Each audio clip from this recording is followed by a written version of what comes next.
آپ نے دنیا کے 7 عجوبوں کے بارے میں تو ہمیشہ سنا ہوگا، لیکن کیا آپ دنیا کے 8ویں عجوبے کو جانتے ہیں؟ نہیں، اور شاید اسی لیے کیونکہ جان بوجھ کر اس 8ویں عجوبے کو یا پھر اس سے جڑی ہوئی انفارمیشن کو آپ سے دور رکھا جاتا ہے۔ ایک ایسا عجوبہ کہ جو باقی 7 عجوبوں کی طرح پہلے تو ناممکن ہی معلوم ہو رہا تھا، لیکن صرف ایک انسان کی ضد کی وجہ سے کمپلیٹ ہوا۔ ایک ایسا عجوبہ کہ جس نے ریگستان کے اتہاس کو ہمیشہ ہمیشہ کے لیے بدل کر رکھ دیا، اور ہاں، ایک ایسا عجوبہ کہ جس نے امریکہ اور یورپین طاقتوں کو پوری طریقے سے ہلا کر رکھ دیا۔ دراصل ہم بات کر رہے ہیں لیبیا کے مشہور اور طاقتور لیڈر معمر غدافی اور ان کے مشہور the great man made river کے بارے میں۔ دوستو، یہ آج سے لگ بھگ 40-45 سال پرانی بات ہے کہ جب معمر غدافی نے نہ صرف لیبیا بلکہ آس پاس کے تمام افریقن دیشوں کی قسمت کو پوری طریقے سے بدلنے کے لیے ایک ایسا بڑا فیصلہ لیا تھا کہ جس فیصلے پر دنیا اس دور میں ہنسنے کے علاوہ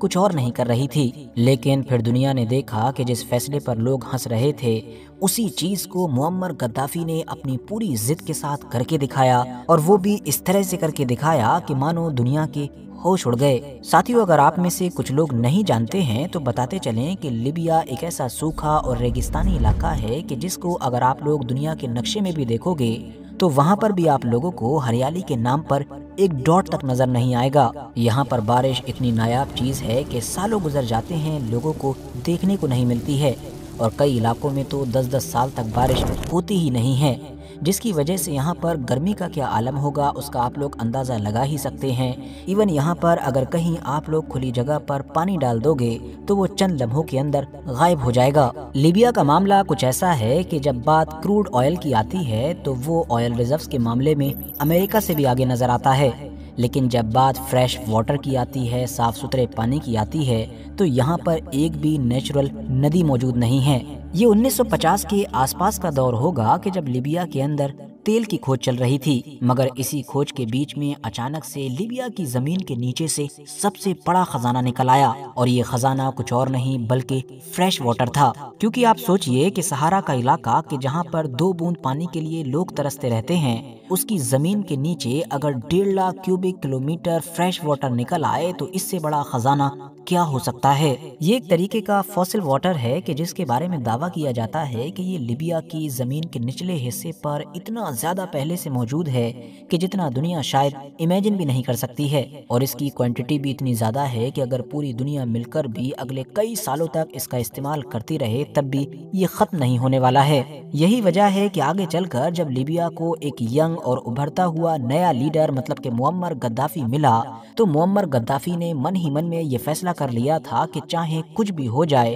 وہ اس اپورچونٹی کو مس نہیں کرنے والے ہیں۔ معمر غدافی کا بڑا ہی سیدھا اور سمپل سا پلان یہی تھا کہ زمین کے نیچے موجود اس تمام پانی کو کسی طریقے سے باہر نکالا جائے، اور پھر اس کو اگر لیبیا کے تمام چھوٹے بڑے شہروں تک پہنچا دیا جائے تو پھر یہ لیبیا اور صحارا کے پورے اتہاس کا سب سے بڑا کارنامہ ثابت ہوگا، جو ظاہر ہے بہت جلد ہی پورے لیبیا کے فیوچر کو بدل کر رکھ دے گا۔ مگر بات یہ تھی کہ اس پلان کے بارے میں سوچنا جتنا زیادہ آسان تھا، اس کو زمین پر انجام دینا اتنا ہی زیادہ مشکل تھا۔ پہلی پرابلم تو یہ تھی کہ شروعاتی ریسرچ سے ہی یہ پتا چلا کہ جو پانی ہے وہ دراصل لیبیا کے ساؤتھ والے علاقے میں ہے، جبکہ ہم جانتے ہیں کہ لیبیا کے جتنے بھی چھوٹے بڑے اہم علاقے اور شہر ہیں وہ سمندر والی سائیڈ میں مطلب کہ نارتھ کے علاقے میں ہیں۔ تو اب اگر یہاں سے پانی کو باہر نکال کر ان کو ان تمام اہم شہروں تک پہنچانا ہے تو ظاہر سی بات ہے اس کے لیے ندیوں کی ضرورت ہوگی۔ ندیوں کے بارے میں جیسا کہ ہم جان ہی چکے ہیں کہ لیبیا جیسے سوکھے علاقے میں کوئی قدرتی ندی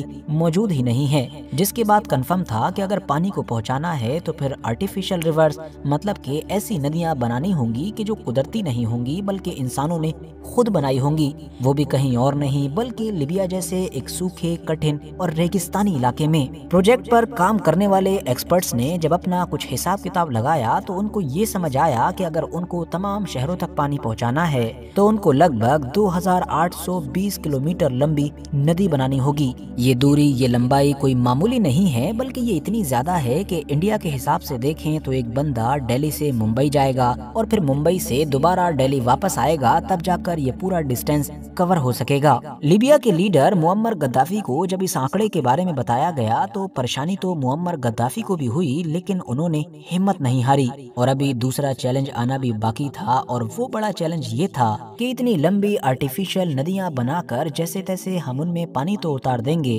लेकिन जैसा कि हम पहले ही जान चुके हैं कि लीबिया एक ऐसा इलाका है कि जो हद से ज़्यादा सूखा है। वहाँ पर अगर थोड़ा बहुत कहीं पानी डाल भी दिया जाता है तो वो अपने आप गायब हो जाता है। तो जाहिर सी बात है, जब पानी इतना लंबा डिस्टेंस कवर करके इन आर्टिफिशियल नदियों से गुजरते हुए उन शहरों तक पहुँचेगा, तब तक तो वो ऑलरेडी आधा गायब हो चुका होगा। तो अब न सिर्फ पानी को इन शहरों तक पहुँचाना था, बल्कि पहुँचते हुए सेव भी रखना था। तो इसीलिए इन दोनों प्रॉब्लम्स का हल ये निकाला गया कि न सिर्फ आर्टिफिशियल नदी बनाई जाएगी, बल्कि उस नदी को अंडरग्राउंड, मतलब कि जमीन के नीचे बनाया जाएगा। इस अंडरग्राउंड रिवर को बनाने के लिए अब बड़े बड़े पाइप्स बनाने का फैसला किया गया। इतने बड़े पाइप्स के जिनका वजन लगभग 80-80 टन के करीब हुआ करता था, और इस तरह के लगभग 5 लाख पाइप्स बनाए जाने थे, तब जाकर ये 2820 किलोमीटर की रिवर तैयार की जा सकती थी। अब क्योंकि इन पाइप्स को बड़े लेवल पर बनाने का काम शुरू करना था, तो लीबिया के अंदर ही कई नई फैक्ट्रीज खोली गईं, जिनके अंदर ये खास तरह के पाइप्स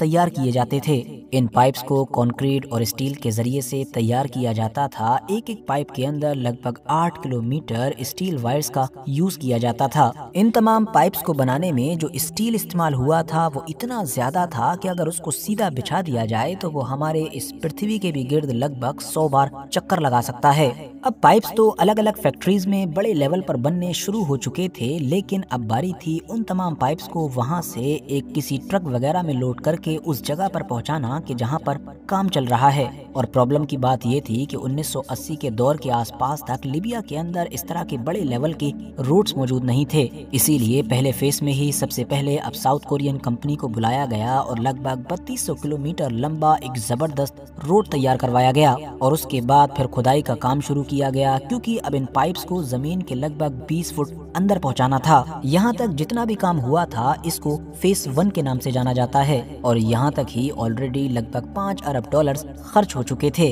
1989 के दौर से फिर सेकंड फेज का काम शुरू किया गया, जिसके अंडर में सबसे पहले त्रिपोली शहर तक पानी पहुंचाने का फैसला किया गया। वही त्रिपोली कि जो न सिर्फ इस देश का सबसे अहम शहर है, बल्कि इस देश की राजधानी भी है। सबसे पहले लीबिया के रेगिस्तानी इलाके में कुएं खोदे गए, फिर उनसे पंप करके पानी निकाला गया, जिस पानी को जाहिर है फिर उन्हीं पाइप्स वाली एक अंडरग्राउंड नदी की मदद से त्रिपोली तक पहुंचाया गया। और ये डिस्टेंस, ये दूरी लगभग 700 किलोमीटर की थी। इसके बाद तीसरे फेज में भी बिल्कुल इसी तरीके से कुफरा, जो एक साउथ में इलाका था, वहां पर कुएं खोदे गए, उनसे पानी निकाला गया और इसको बिल्कुल उसी प्रोसेस के तहत बेंगाजी शहर तक पहुंचाया गया, कि जो लीबिया के नॉर्थ में मौजूद लीबिया का दूसरा सबसे अहम शहर है। अंडरग्राउंड रिवर के जरिए से बेंगाजी तक पानी पहुंचाने के लिए जिस जगह पर कुएं खोदे गए थे, मतलब जहां से पानी निकाला गया था, उस जगह की दूरी बेंगाजी से लगभग 1000 किलोमीटर की थी। दोस्तों, Guinness book of world record के मुताबिक लीबिया का ये प्रोजेक्ट दुनिया की सबसे बड़ी मैन मेड रिवर होने के साथ साथ दुनिया का सबसे बड़ा इरिगेशन सिस्टम भी है। आपको जानकर शायद हैरानी होगी कि इस पूरे प्रोजेक्ट के तहत जमीन के नीचे से पानी निकालने के लिए लगभग 1300 के करीब कुएं खोदे गए थे, वो भी लीबिया जैसे एक सूखे और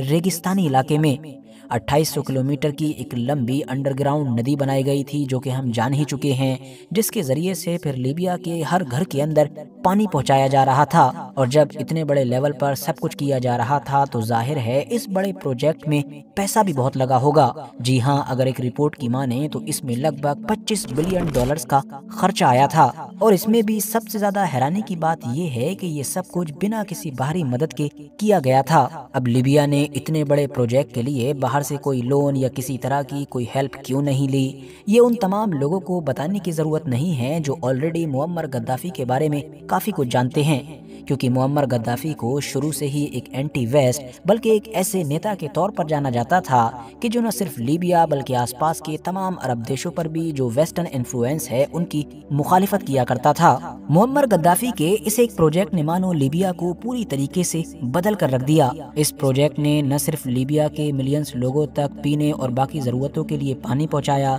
बल्कि इस प्रोजेक्ट ने लीबिया के अंदर एग्रीकल्चर, मतलब के खेती बाड़ी या फिर इंडस्ट्रीज से भी जुड़ी हुई जो चीजें थीं, उन तमाम की तस्वीर को बदल कर रख दिया। अब दुनिया में मानो हर तरफ मुअम्मर गद्दाफी के इसी प्रोजेक्ट की चर्चा थी, और अब सिर्फ मुअम्मर गद्दाफी ही अपने इस प्रोजेक्ट को 8वां अजूबा नहीं कह रहा था, बल्कि मीडिया में बैठने वाले बाकी एक्सपर्ट्स भी ऐसा मानने लगे थे। लेकिन कहते हैं ना कि बुरा वक्त कब आ जाए किसी को नहीं पता, और लीबिया के साथ भी बिल्कुल ऐसा ही हुआ। मतलब लीबिया का अचानक से बुरा वक्त आ चुका था। साल 2011 में लीबिया के अंदर एक सिविल वॉर का आगाज होता है, जिसमें जाहिर है अमेरिका का बड़ा रोल था, और बाद में खुद डायरेक्ट नेटो के साथ अमेरिका इस जंग में कूद भी पड़ा था। मुअम्मर गद्दाफी को कत्ल कर दिया गया, और फिर नेटो की एयर स्ट्राइक्स के जरिए से एक ऐसी फैक्ट्री को तबाह कर दिया गया कि जो फेज 4 और फेज 5 में इस्तेमाल होने वाले पाइप्स बनाती थी। ऐसे हालात में कंस्ट्रक्शन का वो तमाम काम रोक दिया गया कि जो इस प्रोजेक्ट से रिलेटेड चल रहा था।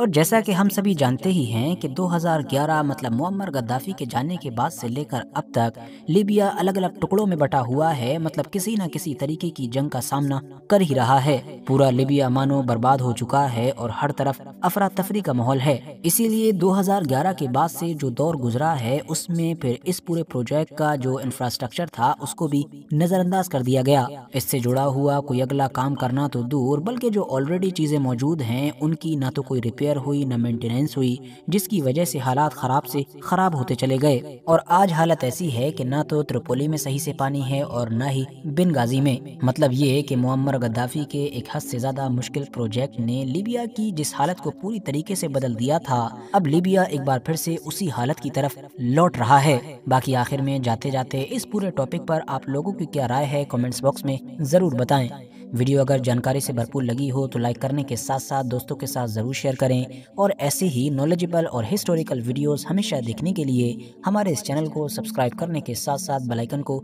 जरूर प्रेस करें।